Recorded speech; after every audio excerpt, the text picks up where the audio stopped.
This is Poly and Love After Lockup. We sit down and talk with them, and they set the record straight. What happened after the wedding? Are they still together? Where is Lee? We also find out where they are now and what's next for them. You're going to want to watch this whole thing, so stay tuned.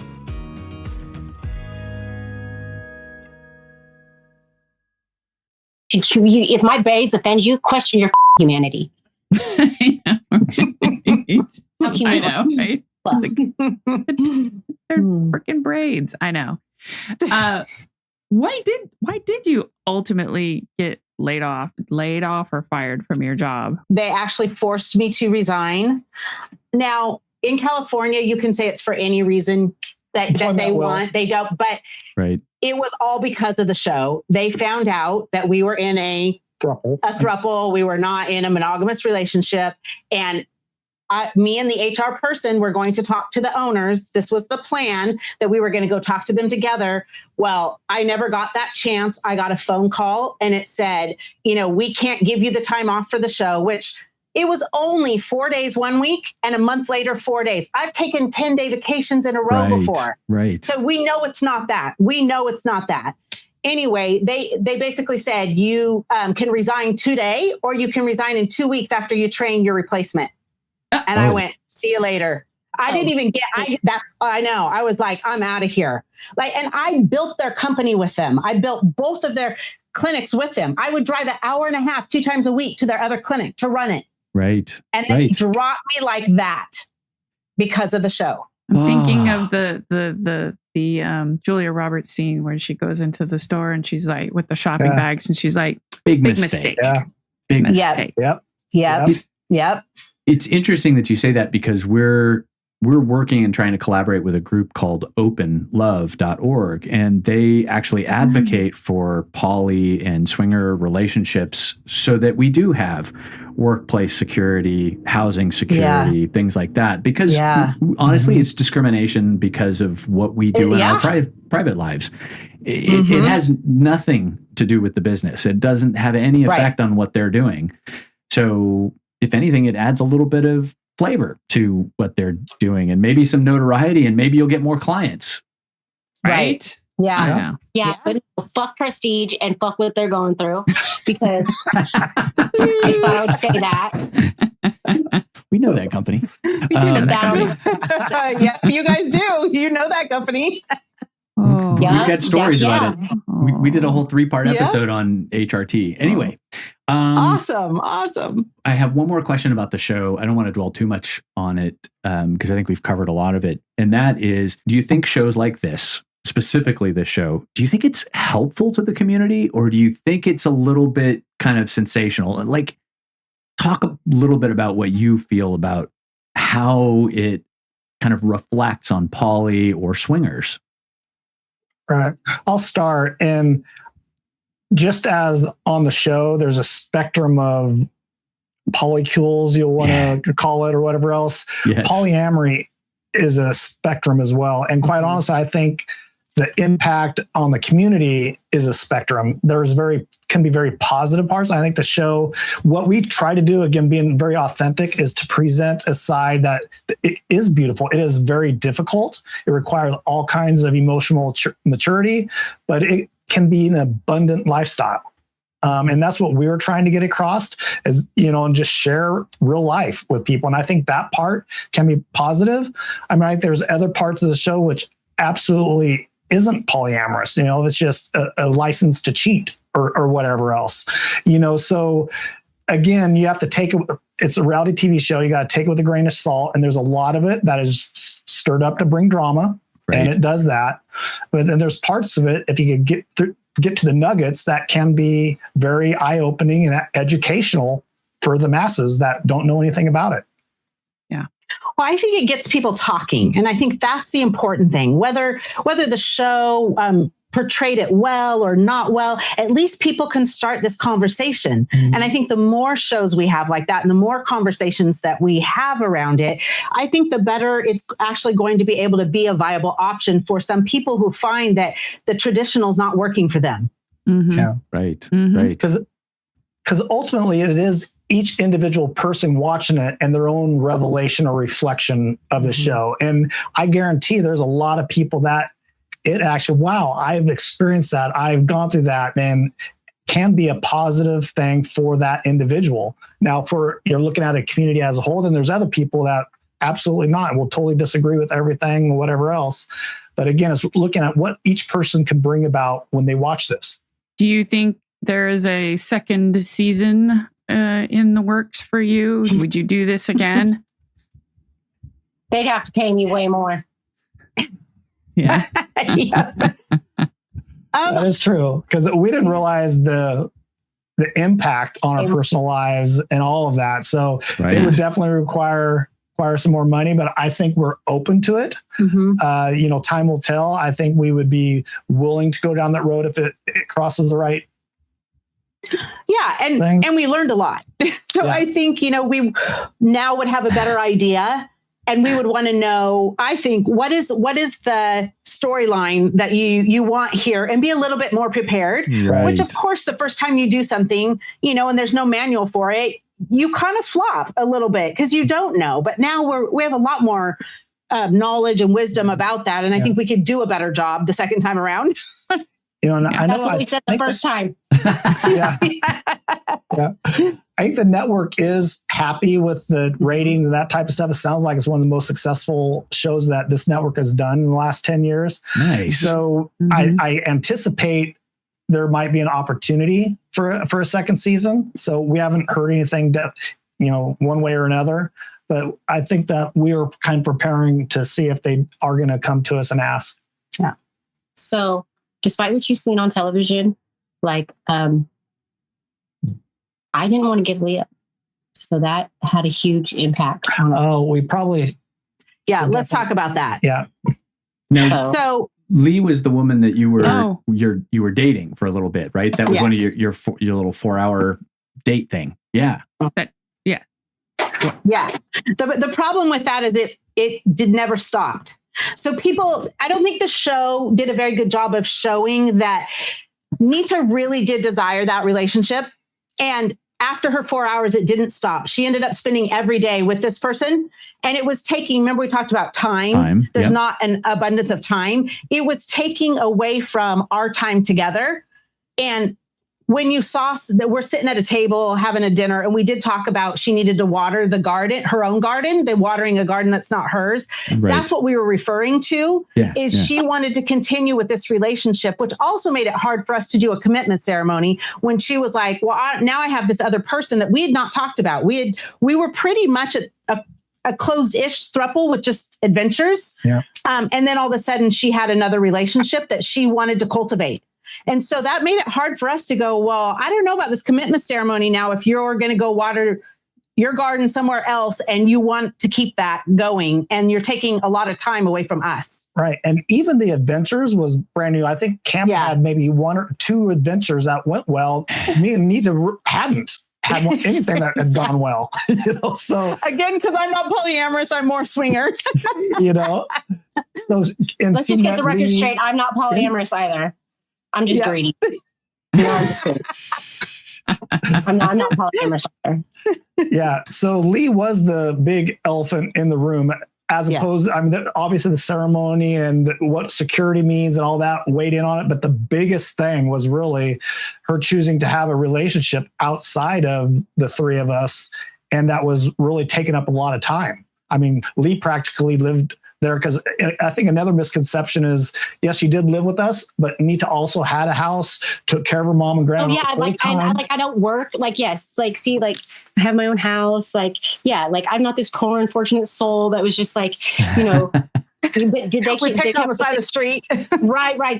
This homeless dog or some shit that they picked up on the side of the road, for God's sakes. We went to the clothing optional resort, my dues were paid there. I'm not this frail creature that I don't even know how they came up with that. But it was portrayed like that. It was portrayed like that. I work full time. I work 7 days a week. I'm at work right now. Right. Like, Oh my God. You know, and she lives with her mom and her grandma. She's a full-time caregiver. Her grandma has dementia, most difficult job that you could have in the world. Yeah. So Absolutely. hats off to, but there, you know, there's no way that we would all we could live in that environment. So we actually have our house, and she lived with us a lot of time, but during the day she was at work. Right. You know, she would come home in the evenings, you know, and we would have wonderful evenings together. Yeah. Dinner in the evening, and then she'd go back to work the next day. real life together. We did real life together, like every day. You know what I mean? Like, and a lot of people that they're like, oh, that they're a narcissist. Like, no, like, let me assure you, if there's any narcissist in the room, it is absolutely me. Like, and you know, and hey, but you know what? That's half the fucking battle. Not many narcissists can say that. Okay. Like, for reals though, for reals. And it's hard to even see sometimes when it's not, you know, right there in front of you. Well, when you see it back on the screen, that's when you know, like, no, their whole lives revolved around me from the time that I went to work in the morning to the time that I came home. And because I don't drive, because I have a DUI, several, like, you know what I mean? So they did put up with a lot of shit, and were all my bills covered? Absolutely. I didn't pay no electric bills. I didn't pay no motherfucking bills, period. You know what I mean? I helped them like on our trips and did our costumes and shit like that, and cooked, and you know what I mean? But nobody was anybody's slave, you know, sex slave maybe, but that's about by will. It was all willing. Nobody was in a box. It was all consensual. It was all consensual. You know what I mean? Shit. So, well, where is Lee now? I'm sad because, like, is Lee in Florida and you're in California now? And where is that going? So we do need to state where we are now. Everybody is wondering what's going on. Where are you guys at? Where are you in your relationship? So we do need to cover that. I would like to say at the very end of the show, and this is something that people don't get to see at all. Nita and I really, really connected on a deep emotional level because her and I have very, very similar trauma responses. They come from different places, but they're very, very similar. And so we bonded very deeply over those things. Anyway, so part of a lot of our relationship, I was still learning how to be to have autonomy, if that makes sense. I grew up with zero autonomy. So I didn't know anything about who I was, what I like, what I want. Nita basically came in and gave me permission to be a woman. Now, I know that doesn't make a lot of sense, but I always felt like a 12-year-old child because I had never progressed past some of my trauma. And so when she came in and started really giving me permission to grow up and be a woman, and I loved that about her. And I don't think people get to see that part. But as we started, as the years started going on, I started getting healthier and healthier and understanding who I was as a person. And her and I started to clash a little bit because she was used to controlling everything I did because I didn't know who I was. Right. You know, and so herself. You know what I mean? That also contributed to the disconnect. You know what I mean? Because she had her own, she had her own views and her own ideas and things about things. You know what I mean? Relative to how so that all started to change towards the end before the show, and I started to have a voice, which now people on the end of the show see me have a voice and think I'm all controlling. But for the first time, I'm having a voice. So when all of the ceremony and everything started happening, and Nita turned into Bridezilla, I, for the first time, had a boundary and went, I can't do this anymore. This is way too much and I need to stop it. And that's what happened at the end of the show. I basically put down a boundary for the first time in my life and went, I cannot do this anymore. And so we had to break that cycle that was happening. And once we did, it was a little bit hairy for a while. We did break up at the end of the show. It was very emotional. There was a lot of emotions going around. It was very necessary for me. I needed that part. Then it took us several months to even be able to communicate. Nita did leave, went to live with her mom and grandma, never came back to the house. We actually packed up her room when we sold our home because she still hadn't come to get all of her stuff. But slowly we started working back into a relationship where we can say now, our relationship looks different, but that's okay. It's growth. We are not in the same place right now. Nita does live with her mom and her grandma, and we have moved. And my mom lived with me. Thank you very much. Yeah, they live with you. Yes, let's get that straight.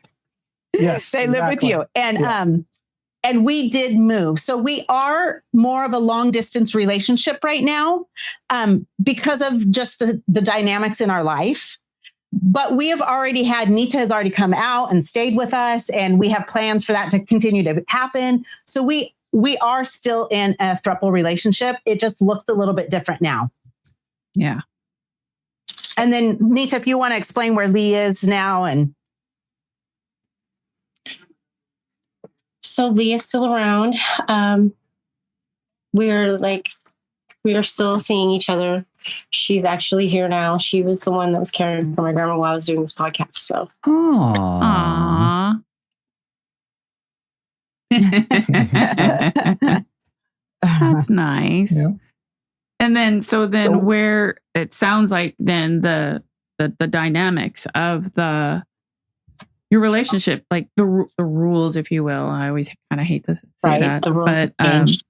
the rules, the dynamics have changed. Things have shifted for you guys. But Yeah, so it'd be no longer a closed throuple. It would be more of an open one where, we're not monitoring, Nita can do whatever on her own time or whatever else, and us as well. But when we get together, we'll have amazing time together and enjoy our time together when we are able to get together. Yeah. Get back to being just fun again. We get to just have fun again. Yeah. There's no big, and then let's take it slow and take it, you know what I mean? And have all the conversations that we didn't have before. And all those conversations that we fucked out, let's talk them out before we fuck it out. Which it's interesting. So it inspires a question, and that is, do you think you guys got hot and heavy first? Like it was super exciting and you maybe went too fast? And you didn't maybe... Not me. That's none of that shit is me. Nope. I was the break. I try to keep telling you motherfuckers. Anytime I'm the break, everybody should be concerned. I was the break. That's Cammy's fault. I will publicly blame her for that. She is just like everything she wants to try. She wants I want to taste it all. I want to take it all in. I'm going to, you know what I mean? I'm going to try it all on. You know what I mean? Like you said, I used to talk to it, referring to it as a clothing. I'm trying this label on and thing doesn't fit me. And so, you know what I mean? So yeah, we're on 999. That's just how I live my life. I live my life in. I have to immerse myself in something to see what I think about it. Understand. I have to know. Yeah. So for me, I don't feel like I went too fast. She feels like we went way too fast. But I have to know what it feels like, looks like, how other people see it. The whole thing I have to figure out. And for me, I don't think it was too fast. I mean, I knew what I wanted in the 8th grade and went after it. And awesome. we spent 3 years with Nita, and before we decided to buy her ring, that to me, that's not too fast at all. No, it doesn't sound too fast. Nah. I married her after 2 years, so it happens. But after our first date, I basically moved in a week later, and I never left. So there you go. Yeah. Yeah. But I can relate to that moving fast. I move very quickly through life. And when there's something I can't figure out, I feel very unsettled and I don't like it. And there's been a few moments in my life where I've had to sit for a long period of time with a particular concept or emotion. Finding the comfort in discomfort is really hard. And I'm actually in that place right now. And because it's what's next for us? We're 13 years into swinging, and it's kind of been there, done it. The next vacation, I don't know. And it's driving me bananas. Bananas. I'm also, my journey has, on a personal journey, I figured out I was neurodivergent. I'm possibly autistic. I haven't fully embraced that definition, right? The whole, bi thing. I mean, it took me a very long time, 1.5 years to kind of go, am I neurodivergent? Am I not? Am I don't know. I definitely know I am way different than most people. And I'm listening to a bunch of podcasts now, and it's taking me back through my childhood, and it's taking me back through my memories. And I'm check. Yep. Check. Trying to find people that think like me, act like me, want to communicate like me has been challenging. I'm trying to find those communities because I'm tired of masking. I'm tired of pretending. I go to an event and I'm become a different person. I'm me. But it's an acting job. And I'm exhausted by the end of it because I'm always overstimulated and I'm making a presentation to fit in, right? If I really said what I wanted to say, God, I wish nobody would like me. I wish I had. I wish I had the strength that Nita that you have. Just to say it. Just to say, fuck this shit. This is me. I wish I could do that. And I feel like everyone would just look at me and alienate me and look at me so weird. Fuck that. And guess what? If the ones that alienate, you're weeding out the weak. Get rid of them. You don't need them. It's not about quantity. It's about quality. I know. And that is why I love Nita, because she taught me a lot of that. Yeah. You know, she taught me to do some of that. Like, I didn't know how to do that. I didn't want anybody to think ill of me at all, you know? And she taught me so much, you know, she taught me that like being polite is fucking caring what other people think. Sometimes. In moderation, right? A little bit. I know. Caring about the other person's feelings. That part. I never even thought about, so I didn't even know I was a narcissist when I didn't even try to talk. Like she brought that to a light. That was another revelation that I had. Like, I didn't know until I made her cry that I was a narcissist. I was like, oh my God. Like, and because I had that first tinge of something where I actually cared about how I was affecting somebody. You know what I mean? And I wanted to change that. You mean, where I even cared to change it because why I was like hurting the woman that I love. You know what I mean? And that was the first time ever that I gave a fuck what anybody thought. You know what I mean? Or even thought about, like, you know, I got this rubber band right here. You know what I'm trying to do? I'm trying to care what other people think and try to like actually engage the conversation where you care about how this other person is feeling. just on a sugar coated, like at the lady at the bank, like going and putting your eyelashes on before you go out in public, just being, you know, caring what people think, you know, that shit. You know how hard it is? It's fucking hard. It's hard. Yes, it is hard. So you should try it on though. It will weed out the weak. And you'll find out who your real friends are.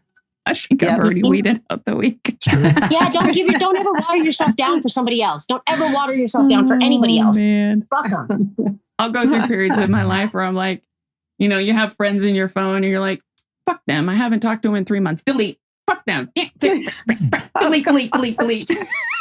And then, you know, a year and a half later, they're like, hi. And I'm like, who's this? Is what I really want to say. But honestly, I'm like, oh, can you please remind me of your name? Yeah. You know, because I'm like, I don't want to. What I really want to say is, who is this? Right. And yeah. Oh my God. I could just go off on that. So like, if I have the exercise about like trying to care what people think, you should try doing it the other way around. That's like, I know. God. Watch out, babe. Oh man, you already see that side of me. Yeah, I was gonna say you've been exercising those muscles on me for years. So if anybody is interested in knowing more about our origin story and how, you know, we grew up, you know, in the church and all of that, and kind of how we started making that journey, I have released a book. It's called When Faith Couldn't Hold. It's on all the major, you know, Amazon, Lulu, Google Books, all of that. When Faith Couldn't Hold, you know, by Flack.